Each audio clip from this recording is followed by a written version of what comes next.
Meu nome é Josimar, eu moro aqui na cidade de Santa Maria. Eu desde os 14 anos que eu trabalho em Copaíba, eu estou com 37 anos, todo o tempo o meu trabalho é em Copaíba.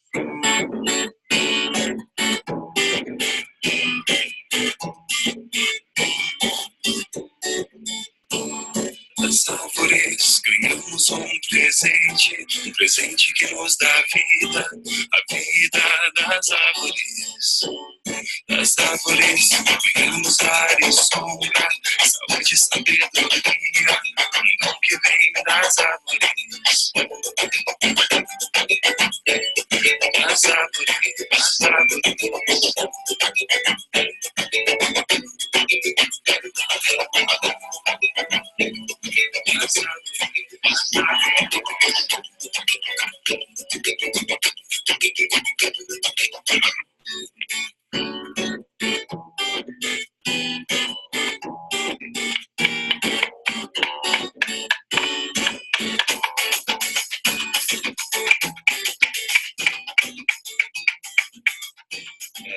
Todo cara trabalhar aqui, porque aqui é perto, mas tem dia que vai longe no meio dessa mata aí. Chega só de tardezinho em casa.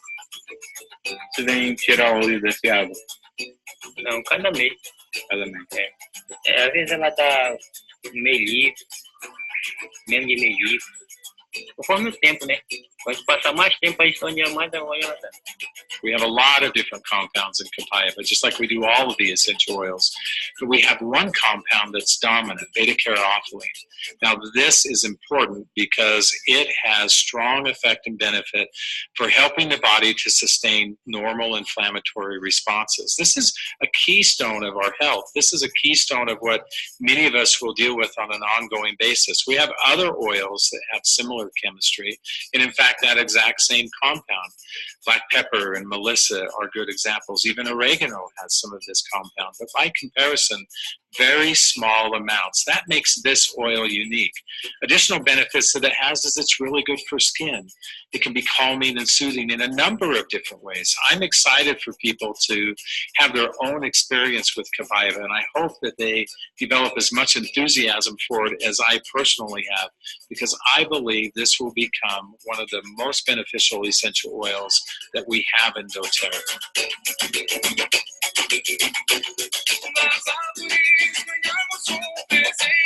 Presente que nos dá vida, a vida das árvores. Nas árvores ganhamos ar e sombra, saúde e sabedoria, um dom que vem das árvores.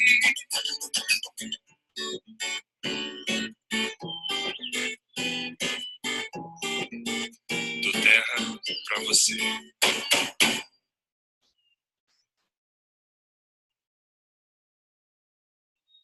And now, please welcome to the stage, doTERRA Founding Executive, President, and Chief Financial Officer, Corey Lindley.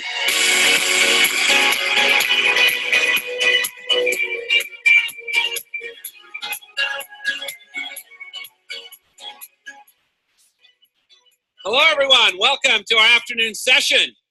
I trust everyone had a great lunch and maybe a wonderful yoga experience with our new collection of yoga oils. I had my first yoga experience a few months ago. I don't think my body's designed to do many of those moves that they ask us to do. I fell over 4 or 5 times as I tried to balance on one leg. The part I liked the best was the peaceful relaxation and meditation at the end. I think I had about a 5-minute nap during that part. It took me back to my days of naps in kindergarten when we'd have a nap on a pad. Maybe my kindergarten teacher had it all figured out when she'd have us all take a short nap on a pad, and I think maybe that's what we need to do, is take a nap on a yoga pad every day. Well, we have a lot of work to do, so let's get started this afternoon. I have 3 main objectives that I want to present today.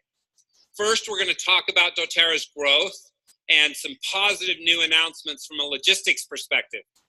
Second, we're going to talk about sourcing and some of our latest developments around the world. And finally, we're going to talk about healthcare, building on what Dave talked about and Doc and Emily mentioned briefly this morning. As we talk about our growth as a company, I want everyone to realize that for us, what growth means is that our vision of taking essential oils to every home is continuing to be realized. It isn't about dollars and cents for us, but rather, for us, growth is about lives, about how many lives are being impacted. Those lives include the lives of our growing employee base, those that tens of thousands that harvest our essential oils, and equally or more importantly, the lives of our millions of customers. This first slide focuses on the growth in enrollments since doTERRA started in 2008. Nothing happens in doTERRA unless we have customers. You can see from this chart that we'll surpass 1 million enrollments this year. That's 1 million people and their families that now experience the benefits of essential oils in their lives that didn't know about doTERRA just a year ago. With so many new customers and our 60 to 70% retention rate, it's obvious that our sales are increasing. You can see from this chart that our growth is continuing, and even doing so, if you look closely, at an accelerated pace in 2017. It's interesting to see how our size, we passed 1 billion this week, but how our size compares to other popular brands like Dunkin' Donuts, Lyft, or Pinterest, or my teenage daughter's favorite, Snapchat, right? While our growth is impressive in many ways, we really feel like doTERRA's just beginning, as there are so many lives yet to be impacted for the better with doTERRA essential oils. We're growing in the United States, but we're also growing internationally. Dave talked a little bit about this morning, but let me show you in a little more depth. As you look at this chart, you can see that when we started in 2008, 98% of our sales were in the United States, and the other 2% were in Canada. Have any Canadians here? Yeah, we love the Canadians. By 2010, we had started early development in Taiwan, in Europe, in Australia, and even in Japan, as international routes were being developed for doTERRA. We then continued to grow and expand internationally, while our U.S. business was also growing at a rapid pace. By 2012, 23% of our business was international. By 2016, 29% of our business was international, as our China business really started to grow. This year, 39% of our business is coming from overseas, and we expect that our international market growth will continue to increase, all while we continue to experience impressive growth in the United States. In looking at the global world of doTERRA, you can see we're experiencing tremendous growth around the world. Compound annual growth rates, or CAGRs, are essentially the average annual growth rate over the periods of time listed in the chart. We truly are changing the world as more and more essential oils are taken to homes and families in now more than 120 countries around the world.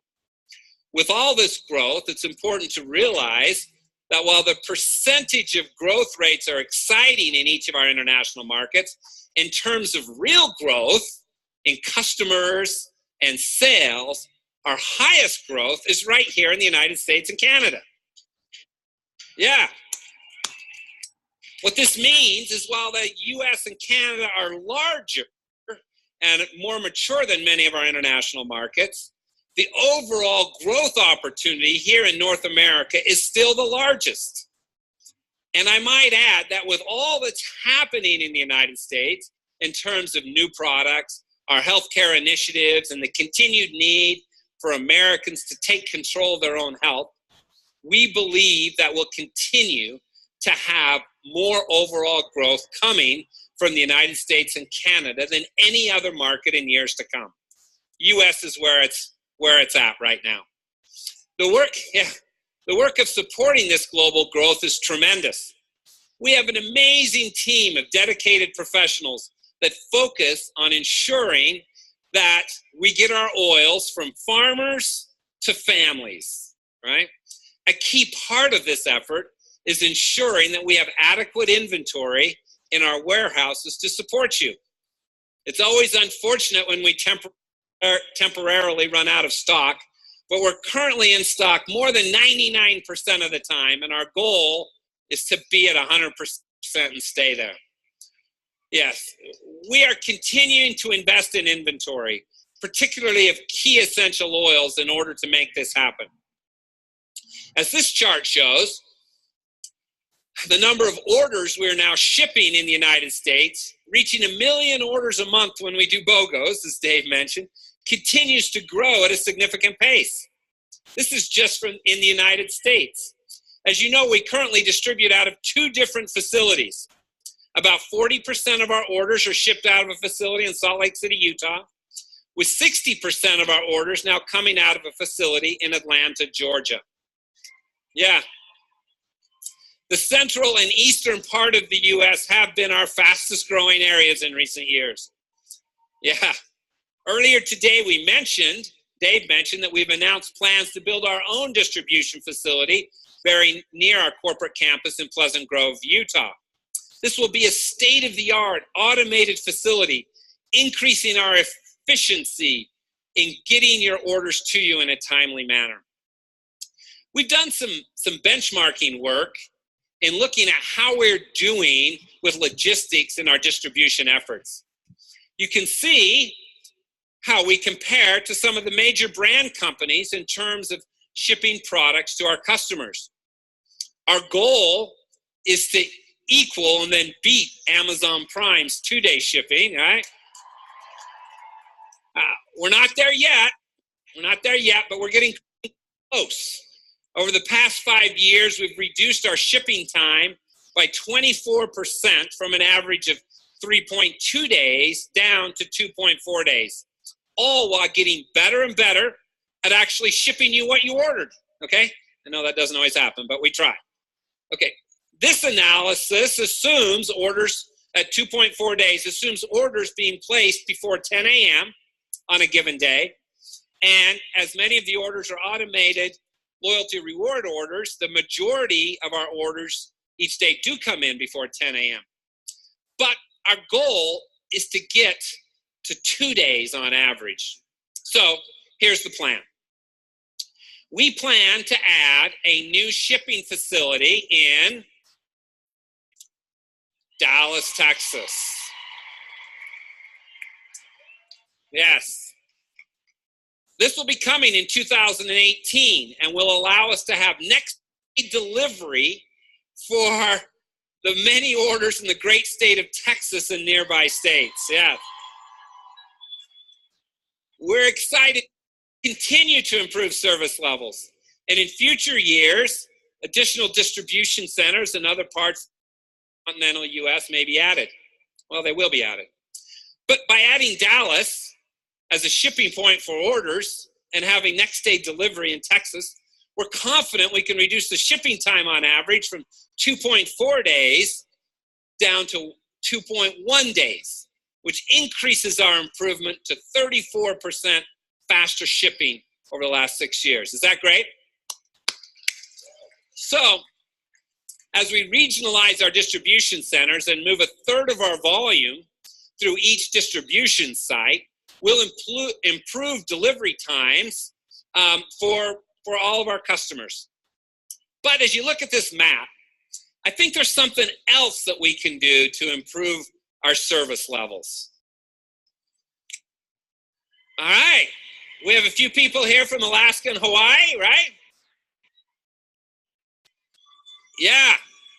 In early 2018, we plan to add distribution sites in both Oahu and in Anchorage, right?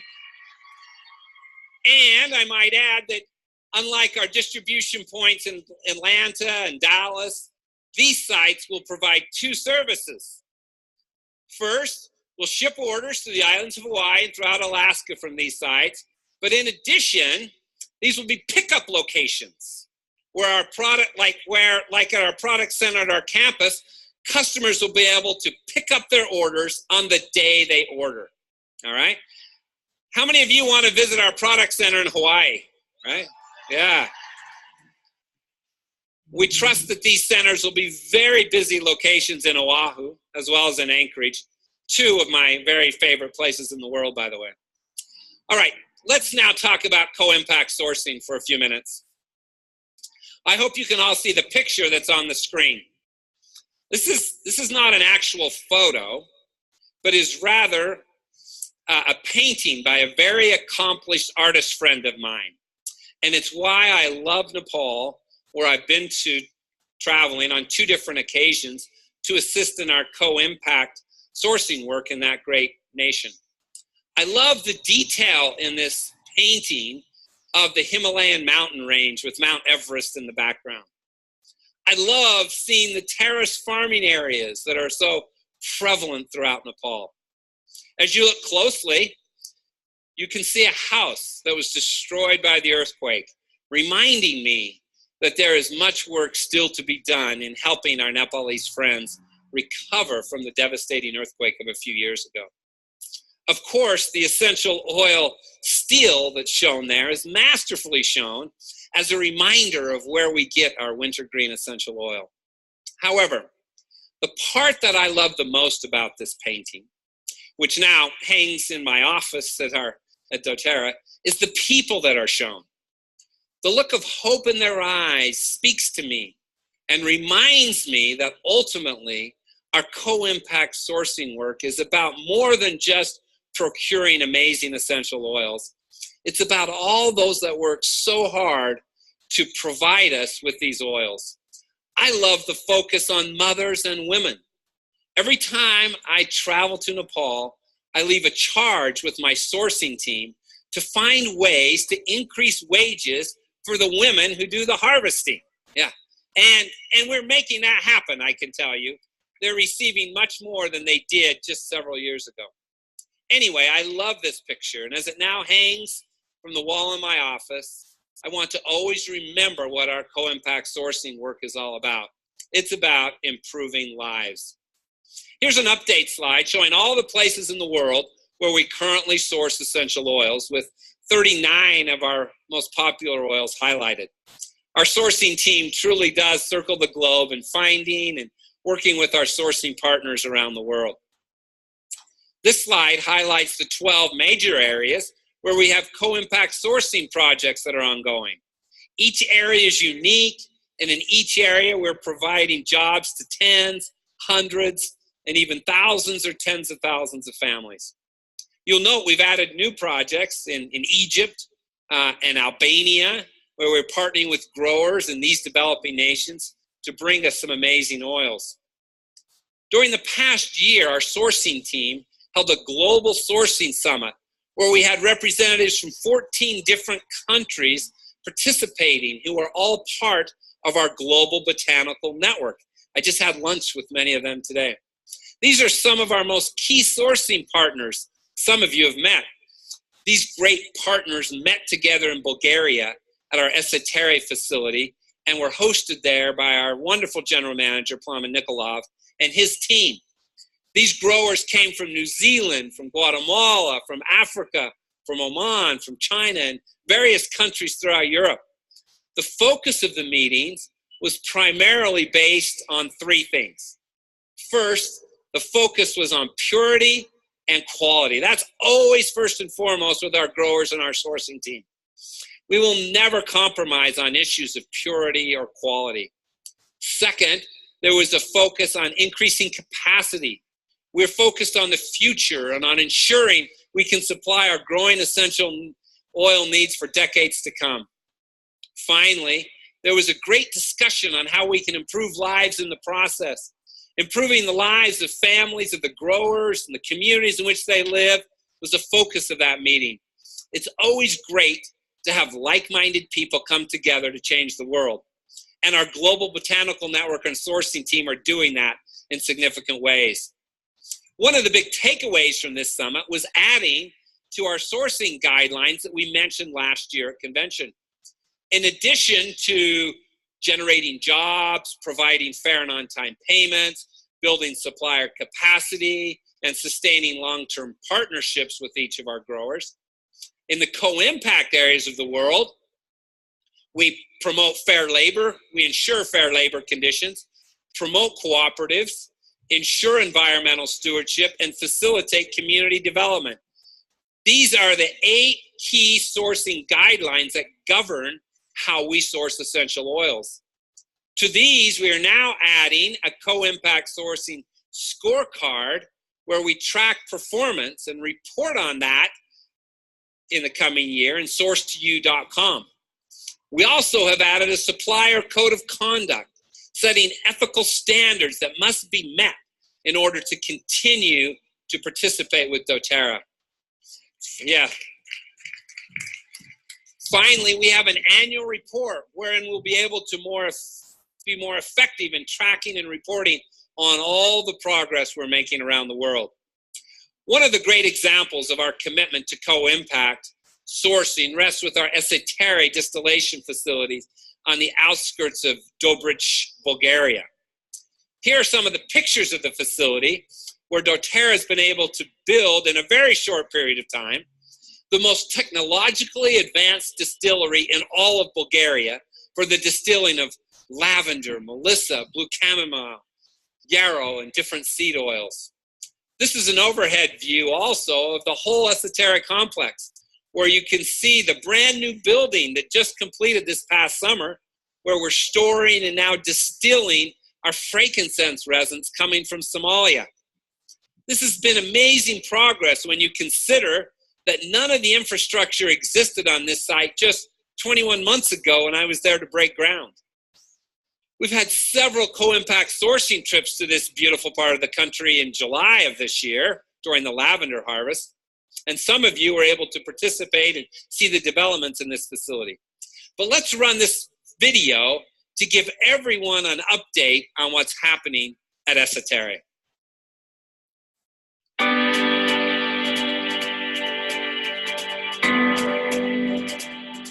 Esetere was years in the development. It really started when we were getting involved in primary sourcing of our essential oils and we wanted to do good in the world.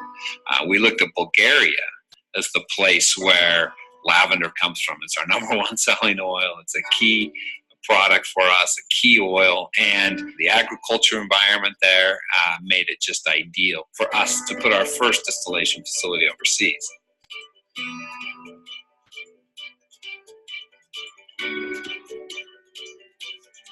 We set up operations for Esetere just over 2 years ago, and during that time we've been able to not only improve the supply chain, how it's functioned in the past, but we've really been able to develop a new line of business and a new way of thinking and a new standard in Bulgaria that really is raising the bar for all the other farmers and producers there. With our initial distillations, we've already broken the records in Bulgaria for oil yields. Farmers are really excited, word spreading, people want to be here. The last couple of weeks of the harvest season, we've had lavender just overflowing the distillery, on the ground, 10 feet high here. People have been real busy. It's just been a lot of excitement. It's been a lot of fun. Melissa was not traditionally grown in any kind of commercial scale anywhere in the world up until very recently. Bulgaria has had a rich tradition in producing melissa, but Esetere really is the largest, most important production unit for melissa oil anywhere in the world. We are the single largest producer of melissa oil and also buyer of melissa oil from other harvesters and distillers that are working in the Bulgaria area. Through all of this, we really have been able to ensure that we can consistently meet our oil quality that we are looking for, and it really is unmatched compared to any other aromatherapy company in the world. This is the melissa field of one of our contracted farmers. Last year we planted this field with him. We are signing 5 years contracts with farmers from the area. We provide the seedlings, we provide the agricultural services, advices.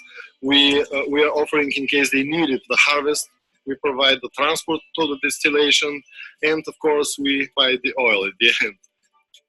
We underestimated the huge demand from the growers to partner with a great company. We knew it was there, but once we got on the ground, the farmers just came in droves, and it's been a great success.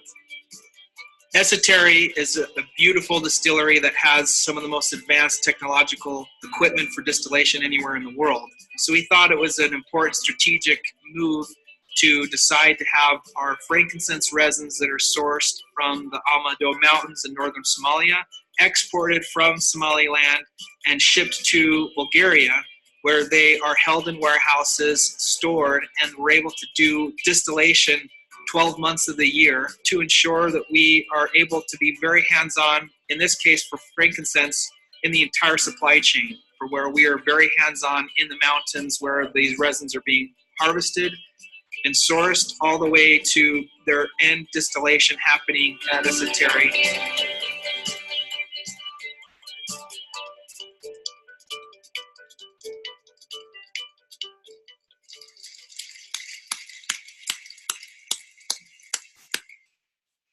I love what we're doing in Bulgaria and how we're truly making a difference there.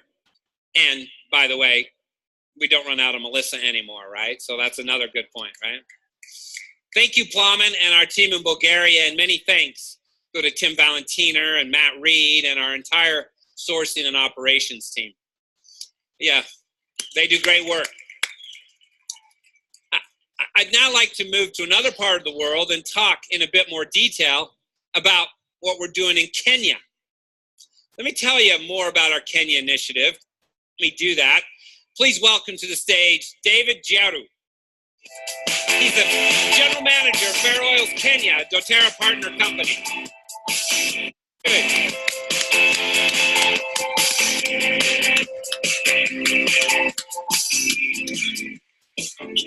David, it's great to have you here at the doTERRA convention. Asante sana Kole. That is meaning so in Swahili, thank you. Great. It's wonderful to have you here in front of 30,000 people, right? Yes. Actually, there's another 10,000 watching online, so we're up to 40,000. So don't be nervous, David. Yes. Okay. It's been over a year since I was there, last in Kenya, and I know a lot's changed since then. And as you know, your Fair Oils team have been fully pressing ahead and sourcing initiatives there. Could you tell us a little bit about what's been happening on the ground this past year? Yes. At the moment, we are focusing on 3 major regions in Kenya. The Mount Kenya region, the Nairobi, and the South Coast. Getting the commercial farm out on the coast has been a huge project for us this year. We've had to construct a lot of infrastructure on the farm to ensure that we have enough water and resources to maximize on our essential oil crops. In Africa, you often have to start from the ground up. Okay. We've been digging wells, damming the rivers, building water storage facilities and laying irrigation pipes, and constructing the facilities. Wow, that sounds like a lot of work, David. Yes. I'm excited to go back and see the progress that's been made on the farm since I was there last. We have an opportunity with some of our wellness advocate leaders to come and see you in November and see the progress. I'm sure it's going to be a fantastic trip. Yes. Okay, so the commercial farm is really exciting. But tell us about how the farm impacts the local community. Could you do that a little bit? Yeah, sure, yes, Mr. Corey. The south coast of Kenya is really undeveloped region that continues to experience high levels of poverty. It's really been neglected region and has not developed as quickly as other parts of the country. The farm has already brought lots of jobs to the local community. But more importantly, the farm works as an anchor that supports a network of growers. These farmers work hand in hand with the Fair Oils and doTERRA to produce essential oil crops through our extensive for impact sourcing relationship program. Well, that's wonderful. How many farmers are currently working in this area, and what are they growing? At the moment, we have around 250 farmers growing ginger and eucalyptus, but our vision is really to ensure over 5,000 essential oil farmers in the whole country within the next few years growing tropical essential oil crops. Wow, 5,000 farmers is what Yes, we're developing. that's what we are looking. Isn't that amazing? Yes. This is 5,000 families. This is Yes. about 20,000 people that are impacted. This is exciting, and doTERRA is thrilled with the work being done in Kenya Yes. and our co-impact sourcing there. What is it about these projects and this partnership that's so exciting for you, David? Really, I've worked in the agricultural products for many, many years. But the reason I love working for Fair Oils is because they believe in building a strong, strong team. People matter, particularly in this industry. And I have worked fairly hard to build a strong team at our company, Fair Oils, and to build a strong relationship with our growers. Having a partner like doTERRA has been really amazing. It's often difficult to find clients who share your values and believe what you are doing. doTERRA has always been so supportive of our efforts to build a sustainable and meaningful essential oil crop in Africa and have a significant impact on the lives of people in my community. Wow. Yes. I'm grateful to work for a company that really cares and to have doTERRA as a critical partner. Wow. Well, thank you, David. David is a great manager, and he feeds his employees this surprise chicken that I got to enjoy when I was there. It's amazing, David. You're a great cook. Okay, so one more thing. Yes, please. You know, as we've worked together over the years, it's very clear we share the same goals in conducting business in these impoverished communities. Yeah. During my last visit to Kenya, I met with the teachers and the parents at a local primary school, Yes. right? Yeah.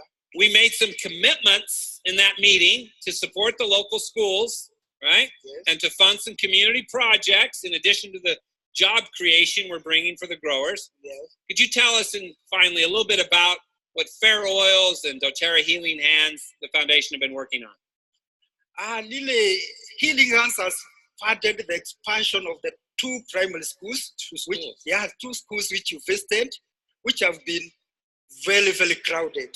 Wow. The addition of classrooms and the bathroom facilities have been a high help to those children. Wonderful.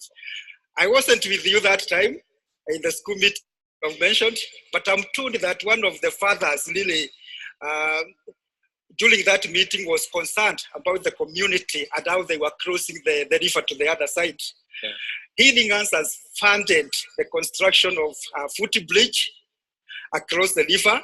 That has been a big help to the children and the community in safely crossing the river from our farm. That's wonderful. Yes. And additionally, we are constructing a community center on the farm where the community can hold events and where we can hold training meetings with our farmers to help them improve their crop yields and increase their income.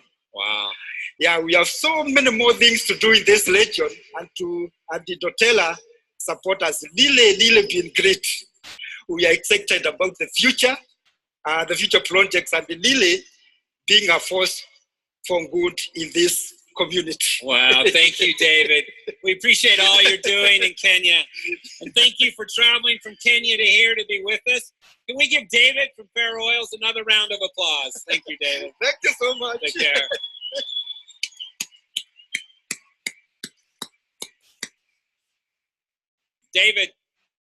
David is really a remarkable person and has an amazing team, and we're excited to introduce them to some of our leaders. And you want to be watching Facebook in November when we're there. I'm sure there'll be a lot of posts.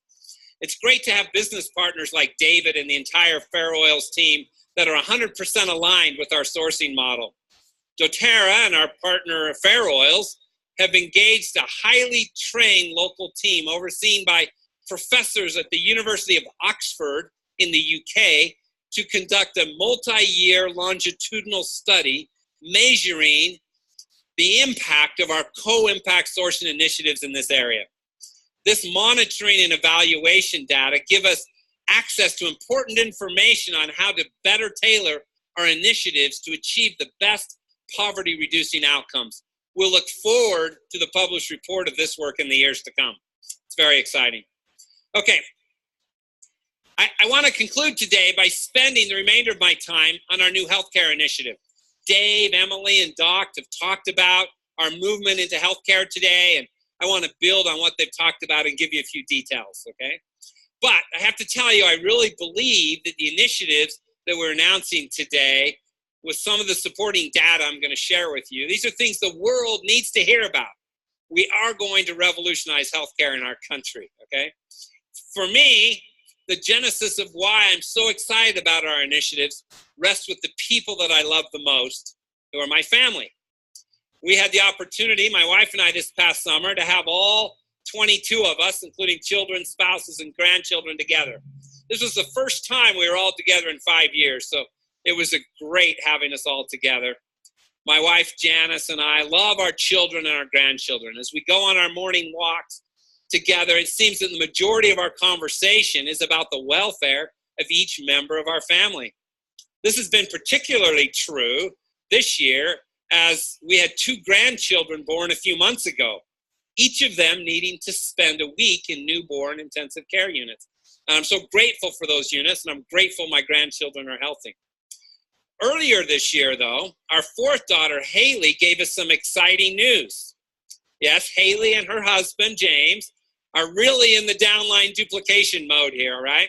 Because they announced they were going to have triplets. And just 1 week ago from today, we moved from having 10 grandchildren to having 13 grandchildren. Aren't these the cutest triplets you've ever seen? Parley Tad, Tilly Jane, and Elsie Kate were born a week ago, 3.5 pounds, and my wife Janice is there to help support Haley, and I'm pleased to report that babies, mother, and even the grandmother are doing great. Yeah.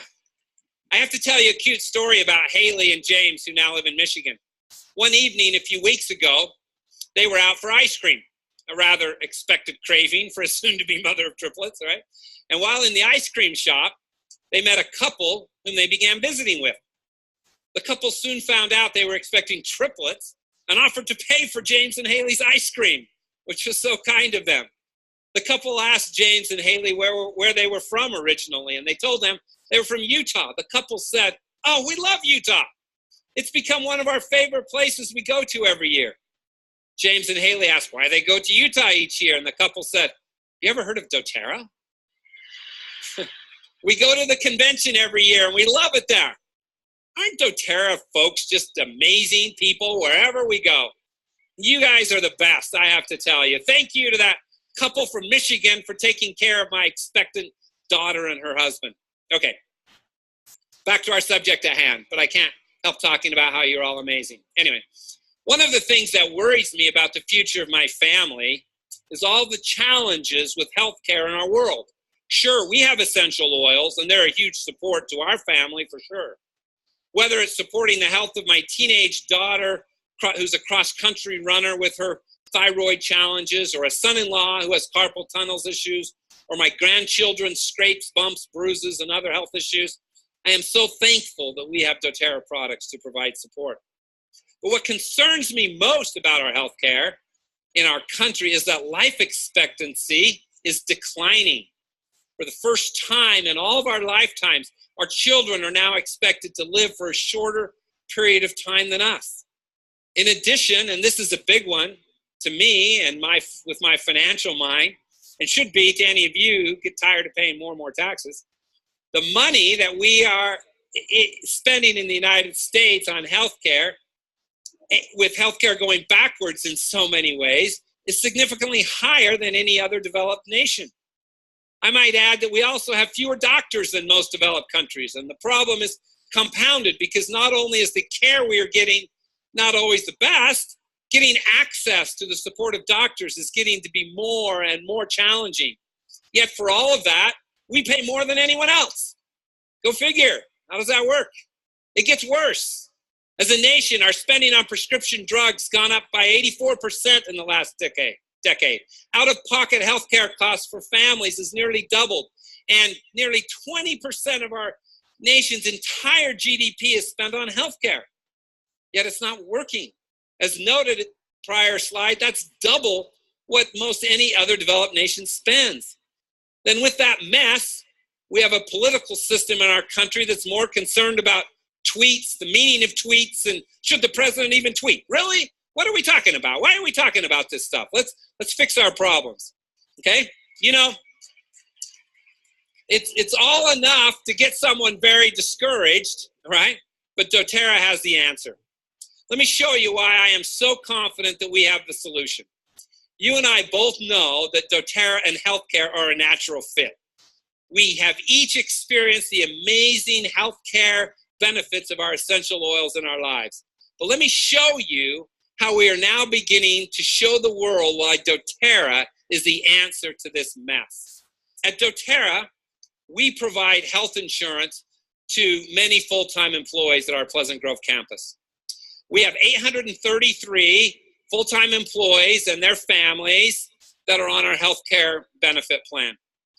We have a national healthcare firm that we work with that's provided us some data points on the health of our employees, who all love and use essential oils, by the way.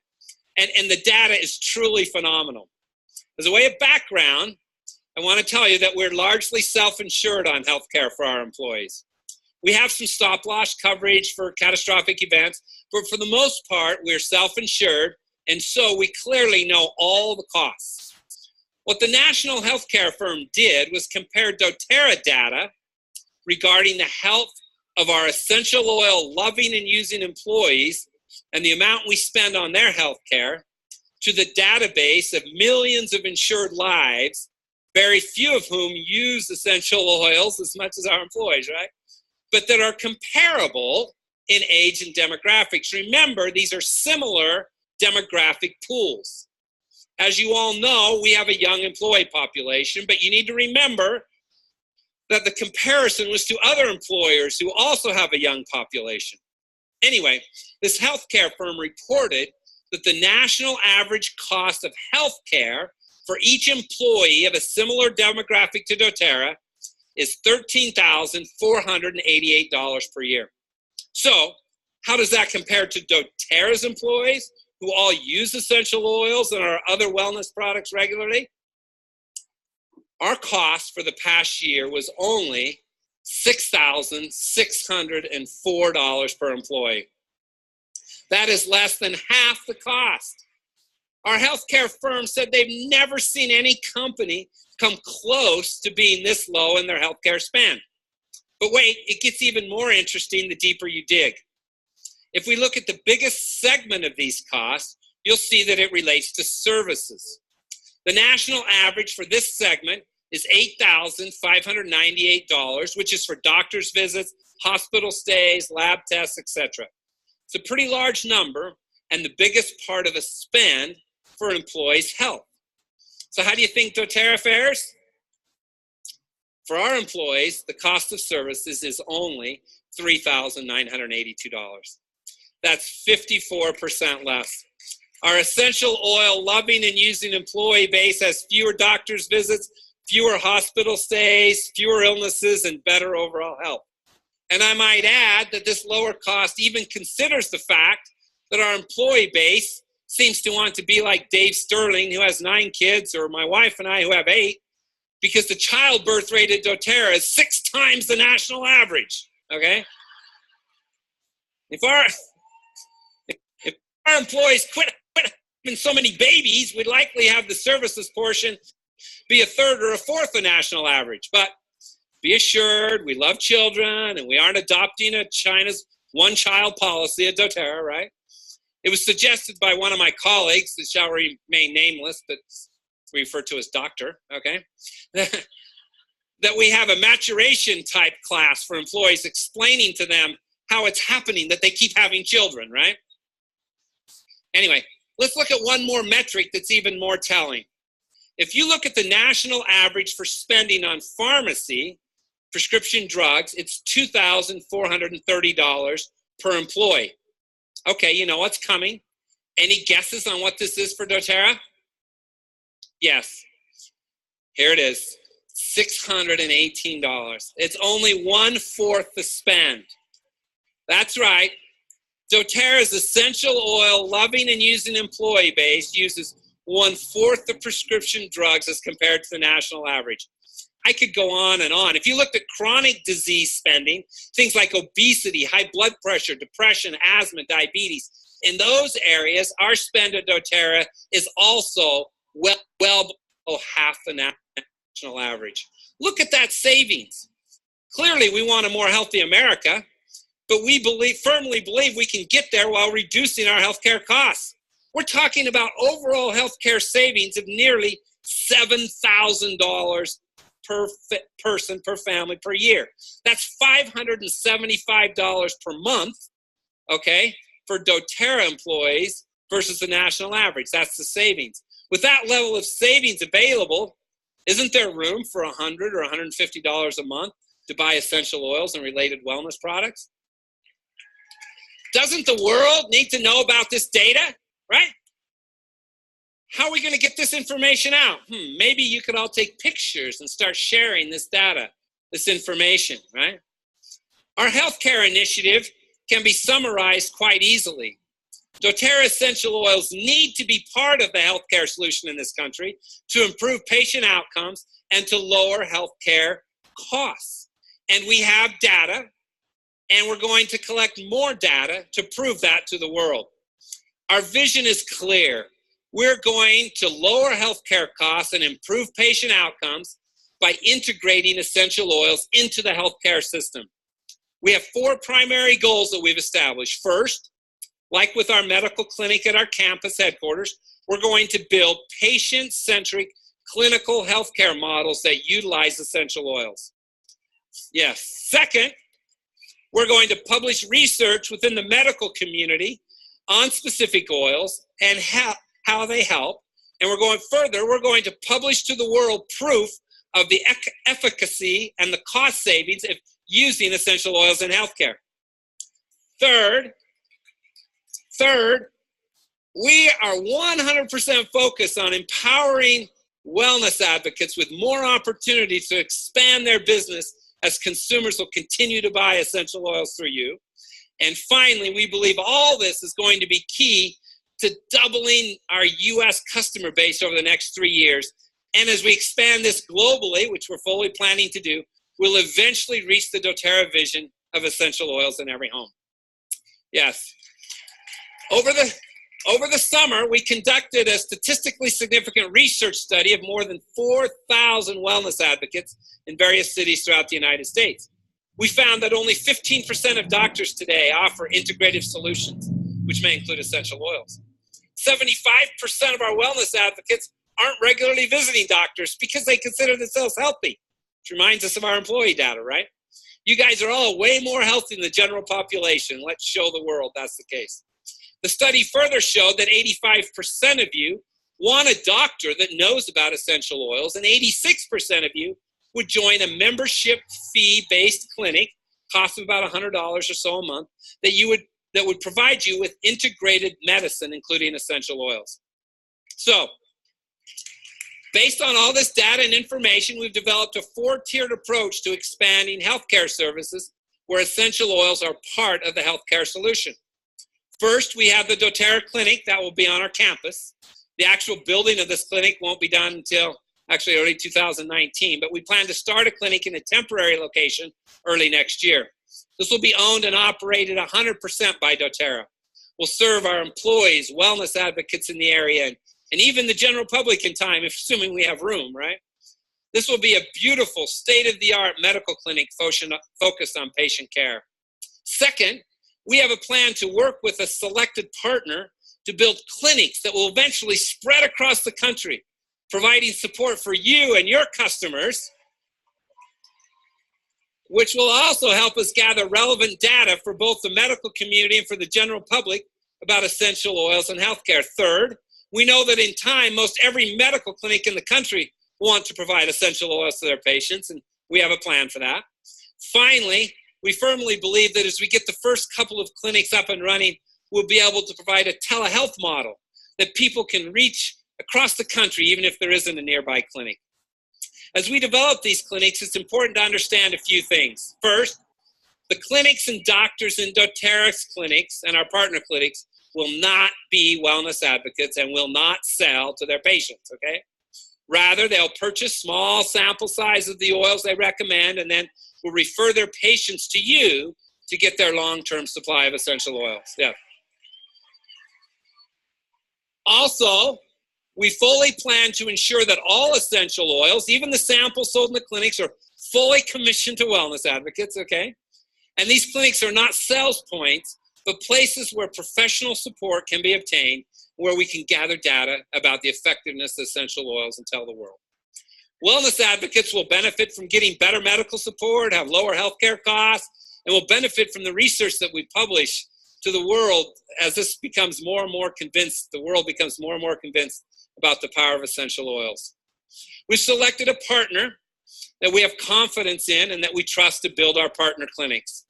The name's Omnicura. They have a vision of changing healthcare in America through holistic medicine and making it personable and accessible and affordable. This is a team that includes 2 medical doctors, other professionals, most of whom have spent their lives in healthcare, including 2 who have had distinguished careers at GE Healthcare. This team knows that healthcare is broken, and they're very motivated to change the system. We have representatives of Omnicura with us here today, so connect with them if you can to learn more about how doTERRA is going to partner with them to change the world of healthcare. And you can go to their site at omnicura.com, their website. So the only remaining question we have right now is, where do we put the clinics? All right, where? Oh, whoever mentions it first, that's where we go. No, I'm just kidding. We've announced the clinics of our global headquarters. That's really the first clinic. Next year, we want to start adding additional clinics in other areas of the country. We'll likely have 2 up and running by the first half of the year and then add several more each quarter for years to come. We've decided that we need your input on where to put the clinics. We want your feedback, okay? We'll put them where you want them and where you'll support them. Eventually, we plan to have clinics across the country, but we need help in prioritizing them. Can you help us with that? Great. We have developed a way for you to get additional information about our healthcare initiative, to register your interest in having a clinic come to your city, even to your suburb, right? And to stay current in what we are doing. We developed this beautiful website that can be accessed right off the doTERRA website or by going to healthcare.doterra.com right now, okay? It's live, and as you can see, it has a blue pre-register button right there on the left-hand bottom side. Those of you who are interested in having a clinic in your city or your suburb, please go to that pre-register now button and log in your interest. We encourage you to share this link with your customers and friends who couldn't be with us today so they can also log in their interest. There's no cost to pre-register. In the next few months, we anticipate selecting the first few cities where we'll expand, and then we'll be back in touch with those that are pre-registered so they can learn more details, pay small deposits, and get officially registered. For now, we're wanting you to help us prioritize where the first clinics will be located. You can log in now, and just based on experience, if all 30,000 of you log in and the system crashes like on a BOGO day, you're going to have to try again, okay? But you can log in. We want your voice to be heard. So what do you think? Is doTERRA ready to revolutionize the world of healthcare? You know, this is not something we could have done 6 years ago or even 2 years ago. The time is right. Let's work together to change healthcare in America. Let's do it, right? All right. So now it's my pleasure to introduce you to Dr. Brannick Riggs, who recently joined full-time with doTERRA to be our Vice President of Healthcare Initiatives and Chief Medical Director for our clinics, working closely and reporting directly to Dr. David Hill. Most of you know Dr. Riggs, as he has been a long-standing member of our advisory board. He's a graduate of the University of Arizona College of Medicine, is a member of the American Academy of Family Physicians, and has been very successfully practicing medicine for 13 years. He's trained in complementary and alternative medicine and loves essential oils. He even gave me a tip the other day about the antimicrobial benefits of cilantro as I looked at a wound I obtained picking up limbs for a lady in my neighborhood. Please welcome to the stage a dear friend and now an official full-time business colleague, Dr. Brannick Riggs.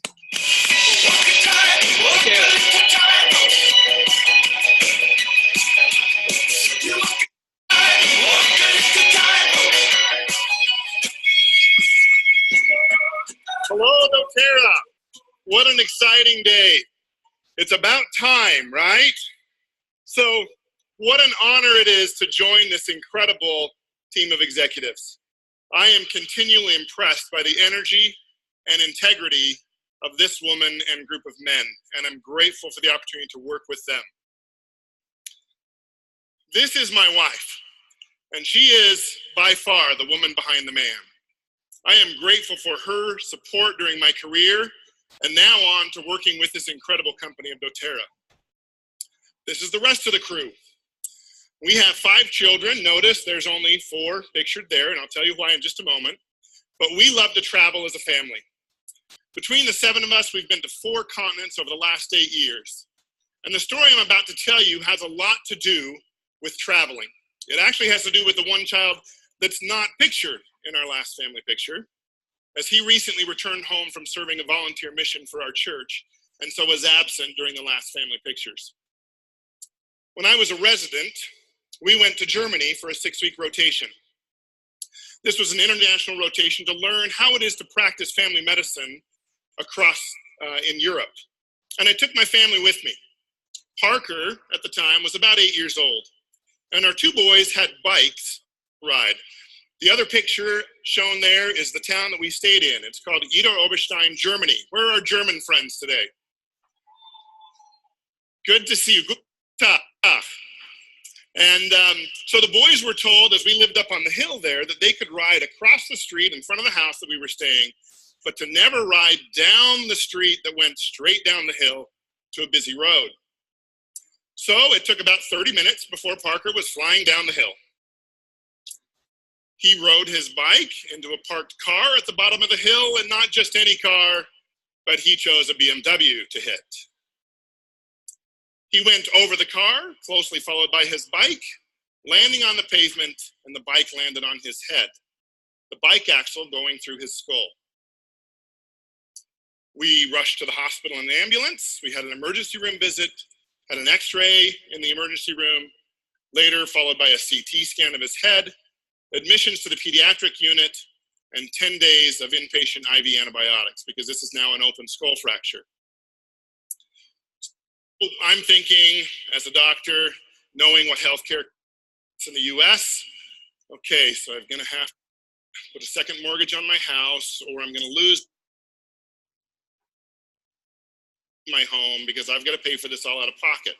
Our insurance did not cover out of the country hospitalization.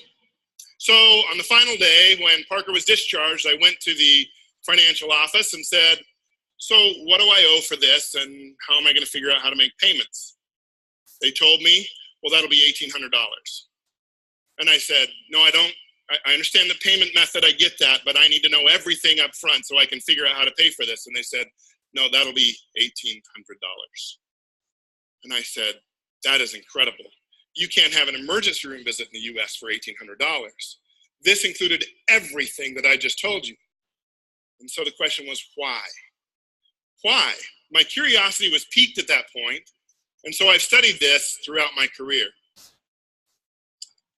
Today I'm going to talk a little bit about the healthcare initiative and why it is essential. So let's get first a lay of the land as to where we are in delivering healthcare in the United States today. How are we doing compared to the rest of the world? Some of this data you've seen, but some of it may be new to you. The data from 2015 says that, and again, this has gone up since that time, this is a percent of the gross domestic product for healthcare. Russia spent 5.6% of their GDP on healthcare. Italy, 9%. The UK, 9.9%, followed closely by Canada at 10.3%. Japan, 10.9%. France and Germany at 11.1% and 11.2% respectively. And the US spent 16.9% of our gross domestic product on healthcare. That's almost 50% greater than Germany and France, and 3 times greater than Russia. Now, we'll talk about Russia in just a little bit, why they may be spending a little bit too little on healthcare. But then we look at healthcare dollars per capita.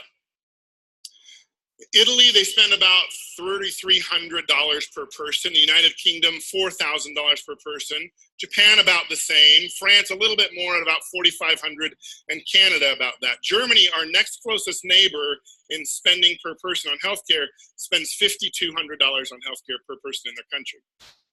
In the US, we're at $9,541 per person. That's more than twice as much as Canada, France, Japan, and the UK. Almost 3 times as much as Italy, and if you look at Russia, we're 7 times as much as Russia. So then the question comes, I'm fine paying those dollars provided that we're getting better outcomes, that we have a better healthcare system in our country. So are we getting value in what we're paying for? We know we're spending more in both percentage of GDP as well as per capita spending, so what have we bought with those dollars? Infant mortality rates, now this is again 2015 data per 1,000 live births. We look at Japan at 2.3, Germany 3.2, France 3.5, the UK at 3.9, and then we sit at 5.8.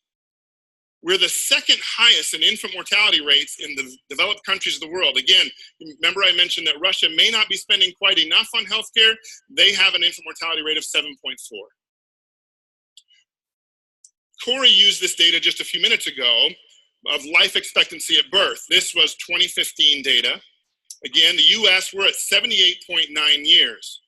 Germany, 81.2, the UK, 81.4, and on and on. Italy, 83.2.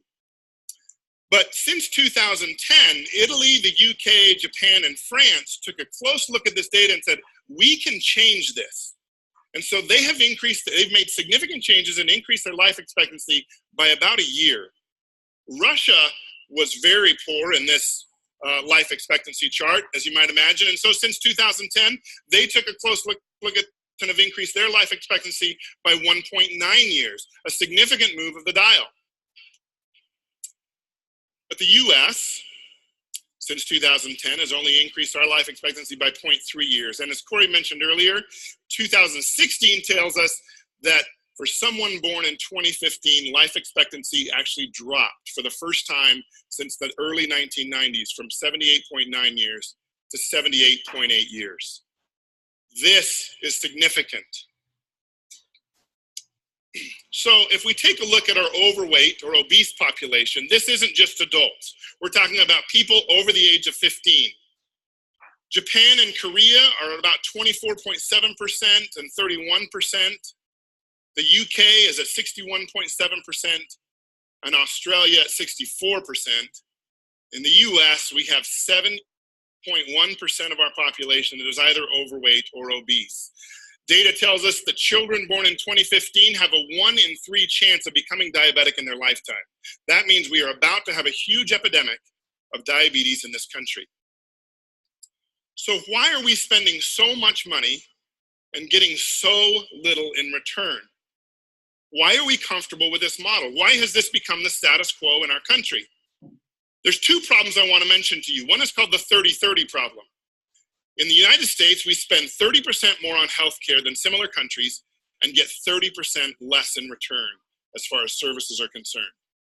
There's also the 10-2 problem, which is health benefit costs in the US are rising by 10% a year over the last 10 years, while wages are increasing only by 2% a year. As you can see, this becomes unsustainable at some point. A study from the World Health Organization in 2000 ranked all health systems in the world. Every country in the world was ranked based on 5 performance indicators. As you can see from the previous data, France came in number 1. Do we have any of our French people here today? Okay, we've got some from over here. Wonderful. You guys live in a great country for healthcare. We can learn a few things from you. The second country was Italy. Oman was ranked as number 8. Norway, number 11. Saudi Arabia, number 26, and UAE followed closely at 27. Chile was number 33.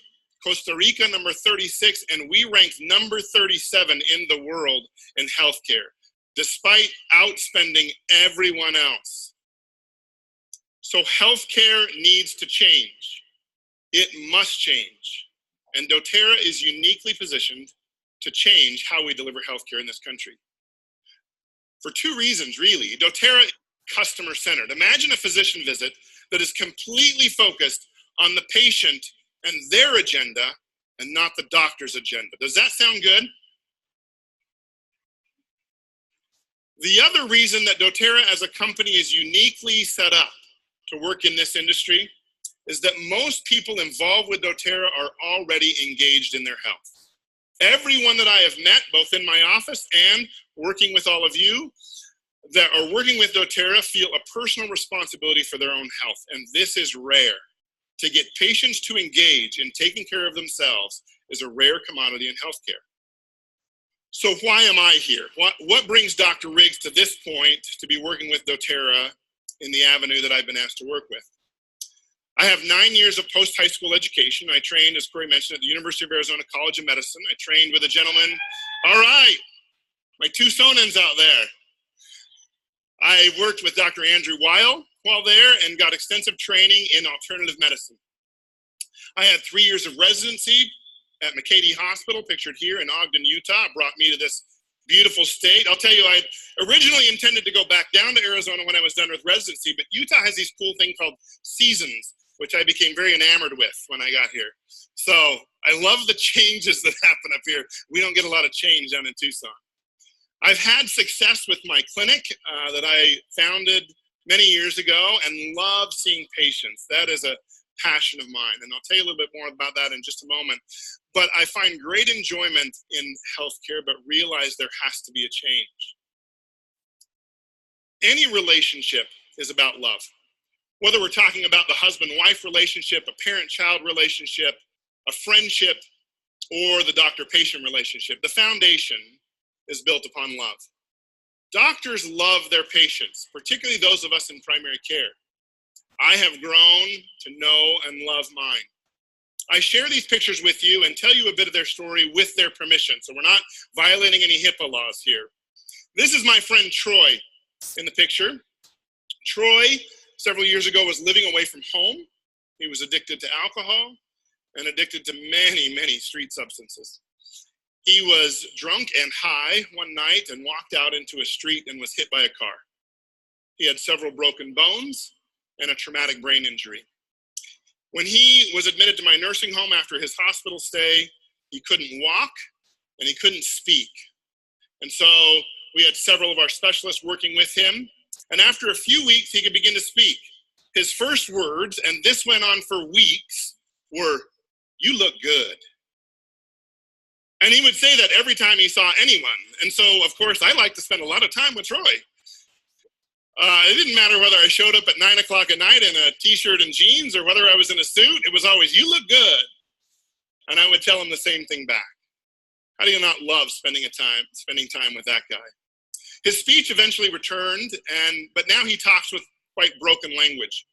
We spent many evenings talking about how his life has to change. Where he was, he can't return to. And he made some very conscious decisions to change his life. He now lives at home with his mother, attends church every week, and he is a joy to be around. He reminds me of what it means to change and choose something different when you find your life is not where you expect it to be. I have been honored to be Troy's friend. This picture is with Lucy and Rachel. This is a grandmother and granddaughter. I'll tell you about Rachel first. She's an amazing woman. When I met her many years ago, she was a very successful businesswoman. Never wanted to have children. Like, the motherhood was not in her cards. She was sure. And she had the world by the tail. She is now the mom of 2 energetic boys. I just saw on Facebook that it was their first day of school today. And she posted pictures of them doting on how cute they were. She's married to a man who loves her. She definitely has her opinions about how she would like to be treated by me, and we have a mutual respect for each other. She reminds me to listen to people and treat them according to what they need and not what I need to give them. Lucy is a 96-year-old grandma. Until the last few years, she's been going to Hawaii every year with a friend and spends about 2 to 3 weeks there. She always has a smile on her face and is always laughing. But you would not know this to look at her, but she has been through some very difficult things in her life. She's buried a loving husband several years ago and has been a widow for many years. She continues to live by herself in her home with the kids and grandkids coming by often to check on her. And she's buried a son who unfortunately drank himself to death with alcohol. She's slowing down a bit now and is no longer the spry 90-year-old that I knew just a few years ago. Lucy, in fact, takes one medication at 96 years old. We've been able to get her through her life with only one medication. She still decorates the tree. It's her doing. She's amazing. She still decorates the tree in her front yard every Easter with Easter eggs. She hangs them up by strings and puts them on her tree and still smiles and shares her infectious laughter with everyone she meets. She reminds me that despite the challenges we go through, we always have a choice in how we respond to thing challenges. And lastly, I want to tell you about this patient that I don't have a picture of here. Her name is Alice. Alice, by coincidence, ended up in Utah. She was moving from Minnesota to California. She's an elderly lady, and she had a stroke while passing through Utah. She got stuck here. She went through rehab at the nursing home where I was the medical director, and then asked me to be her primary care physician upon her discharge. She, admittedly by her, is a very grouchy old lady. She raised 3 children on her own, and sadly, those children no longer speak to her. She has contact with one granddaughter who's very busy with her life and rarely visits. And so she came to see me in my office every month to have her blood checked for the blood thinner that she's on due to her stroke. I told her one day, about a year ago, you know, Alice, you don't need to come see me anymore. You can just have the nurses check your blood. You don't need an appointment, and you don't need to pay a copay to come see me. But she insisted. She said, this is the only time I get out of the house every month, and she enjoys coming to see me. So I immediately contacted my front desk and said, listen, anytime Alice makes an appointment, please make 30 minutes available to her because she needs time to talk. So one day as she was leaving my clinic, I asked this bristly woman if I could give her a hug. She responded that that would be fine. As I put my arms around her, she began to cry. And I asked her, kind of confused, what's wrong? She said, this is the first time that anyone has touched me in years. Now, of course, we had been touching her to draw blood and check vitals and do exams, but I think that what she meant to say was this is the first emotional touch she had had in a very long time. I made sure to hug her every time she came in from then on. My staff began to hug her when she came in. She taught me how important it is to see past the hard exterior and really connect with the people that we care for. These are the stories that I have been a witness to in a very intimate way.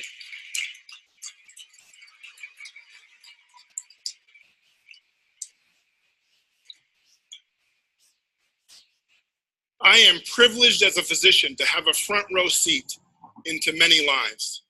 And I love that doTERRA Healthcare allows the time for physicians to know and love their patients. I have friends and colleagues that are seeing 45 patients a day, 5 days a week. Now that's about 225 patients a week and about 900 patients a month. This typically means that as a patient, you get to spend about 3 to 7 minutes with a doctor when you go see him. I feel that it is impossible to build the appropriate relationship and correctly diagnose consistently in that amount of time.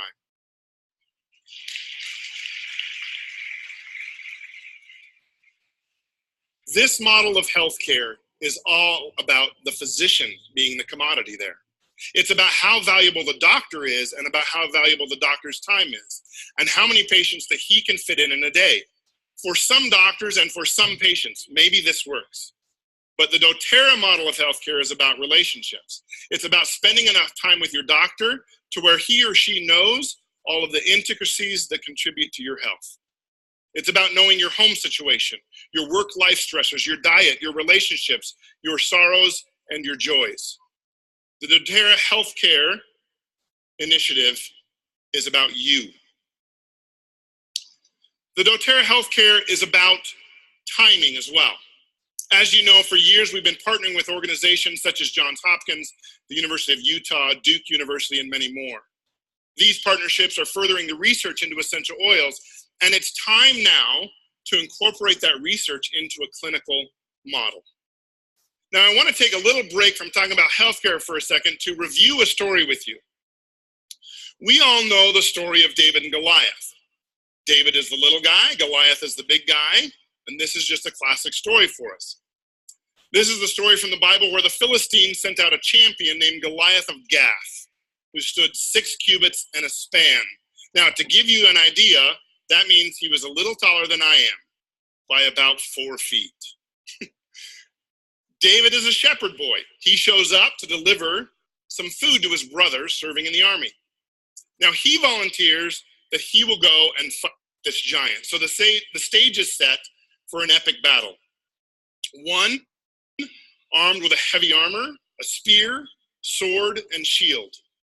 And the other, armed with faith and some rocks. And we know the rest of the story. David hits Goliath with a stone between the eyes, cuts off his head, and Saul's army defeats the Philistines. But let's take a little closer look at this story from a medical perspective. Goliath's behavior is actually quite puzzling. He's supposed to be a great warrior, but he's not acting like one. Notice the person just to the right, okay, Goliath's right.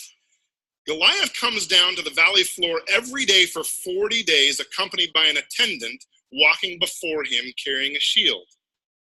Infantry always carried their own shields, especially when calling for hand-to-hand combat, as he was. Goliath also several times tells David, "Come to me." Now, why can't a big guy like Goliath go to David? Goliath, being infantry, which means he fights hand-to-hand combat with a sword and shield, and David is what they call a slinger. They threw things from a distance at the opposing army. And they threw things so fast that current research tells us that the rock coming towards you was equivalent to the speed of a bullet leaving a .45 handgun. Goliath should have been very afraid of a slinger coming down the hill towards him, but he doesn't do anything but mock the boy who's treating him like a dog, coming at him with staves. Now remember in the story that David had a staff, a sling, and 5 smooth stones, but yet Goliath says the word staves, plural. Goliath may have had some weaknesses. He obviously had a vision problem where he couldn't see very well. He needed a servant to guide him down to the valley floor every day. He saw David carrying at least 2 staves rather than 1 staff that he was actually carrying, and he kept telling David again, "Come to me." This would be so that maybe he could see him better. And again, any infantry seeing a slinger running towards him should have run, knowing what the outcome was obviously going to be. Goliath possibly had a disease called acromegaly. This is caused by a benign tumor of the pituitary gland releasing too much growth hormone. This explains Goliath's enormous size of 9 feet, 9 inches, and this would also help us understand the reason he had a servant walk him to the valley floor, the double vision, and not recognize that his demise was coming down the hill towards him. The tumor is right behind the bridge of the nose. Ironic that that's where the stone hit him, and presses on the optic nerve, causing severely restricted sight and double vision. What the Israelite army saw from high on the ridge was an intimidating giant. In reality, the very thing that gave him his giant size was also the source of his greatest weakness. Healthcare is our giant, but we will use the exact thing that makes it a giant to defeat it. We will show you that patients should be the center of care and that healthcare can be affordable. Who else is going to take on healthcare? Pharmaceutical companies are in fact lobbying to keep everything status quo. They're making billions of dollars. Insurance companies don't want healthcare for profit to change. I've told many patients that insurance companies have at their highest priority making a profit for investors. That's their job, which is often at odds with what is best for the patient. Who else will take on healthcare other than a company that has at its core empowering people to take on personal responsibility for their health? Who else will take on healthcare other than a company who has at its core sharing knowledge with each other and assisting where we can anywhere in the world? Who else is going to take on healthcare?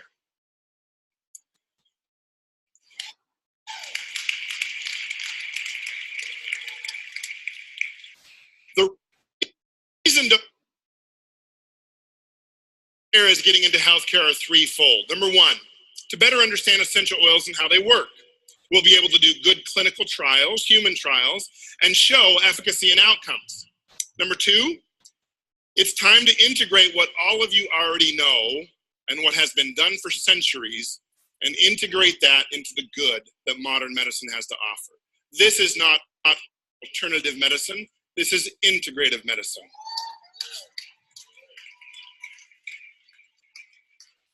doTERRA has from its founding believed in partnering with modern medicine and has never positioned itself to argue, replace, or take away from modern medicine. We will take essential oils and pair them with what we know works in a modern medical practice. We will be able to reduce or stop taking certain medications with this integration. We are partnering. Number three, we are partnering healthcare with you and the good that you are already doing. We hope to partner with all of you amazing wellness advocates out there and help your friends and neighbors as you are already doing. So why is doTERRA's healthcare initiative essential? Because you need more affordable care. Because you deserve better care. And because you are going to help change the way healthcare is delivered in America and potentially around the world. Thank you. Walk a little time.